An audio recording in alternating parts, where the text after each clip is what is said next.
तर आमदार मिलिंद नार्वेकर आणि भास्कर जाधव यांच्यामधला अंतर्गत वाद विकोपाला गेलाय। भास्कर जाधव हताश, त्यांच्या मानसिक अस्वस्थतेचा शिवसैनिकांना फटका, त्यामुळे त्यांना विरोधी पक्षनेते करा असं पत्र मिलिंद नार्वेकरांनी फडणवीसांना लिहिलं।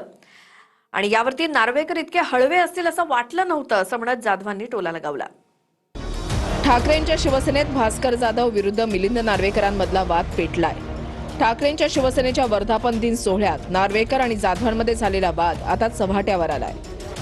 भास्कर जाधव हताश झालेत। मुख्यमंत्री देवेंद्र फडणवीस यांनी कृपया उद्धवजींच्या पत्राची लवकरात लवकर अंमलबजावणी करावी, कारण त्यांच्या मानसिक अस्वस्थतेचा फटका आमच्यासारख्या सामान्य शिवसैनिकांना बसत आहे, अशी पोस्ट मिलिंद नार्वेकरांनी केली आहे। भास्कर जाधव यांना विरोधी पक्षनेते करा असं पत्र ठाकरेंनी लिहिलं होतं। त्याची अंमलबजावणी करण्याची मागणी नार्वेकरांनी जाहीरपणे केली आहे। पण भास्कर जाधव आणि मिलिंद नार्वेकरांमधला वाद नेमका कुठून सुरू झाला तेही पाहूयात। ठाकरेंच्या वर्धापन दिनाच्या कार्यक्रमावेळी भास्कर जाधव एका माध्यमासोबत बोलत होते। त्यावेळेला मिलिंद नार्वेकरांच्या गाडीनं षण्मुखानंद सभागृहात एंट्री केली, पण नार्वेकरांच्या ड्रायव्हरनं सातत्यानं हॉर्न वाजवला।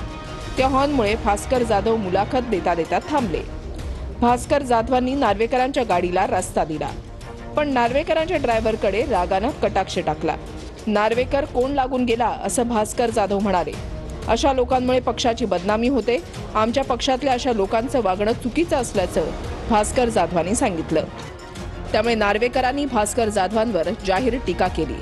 त्यावर भास्कर जाधवांनीही नार्वेकरांना टोले मारले।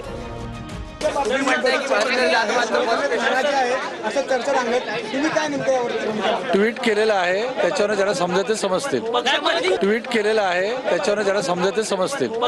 ट्विट केलेलं आहे, त्याच्यावर ज्याला समजते समजतील। नार्वेकर आणि मी खूप चांगले मित्र आहोत। त्यांचे आणि माझे खूप अतिशय चांगले संबंध आहेत। त्यांना मी त्या गर्दीमध्ये ज्या प्रसंगानुरूप कोण नार्वेकर बोललो हा शब्द त्यांना लागला।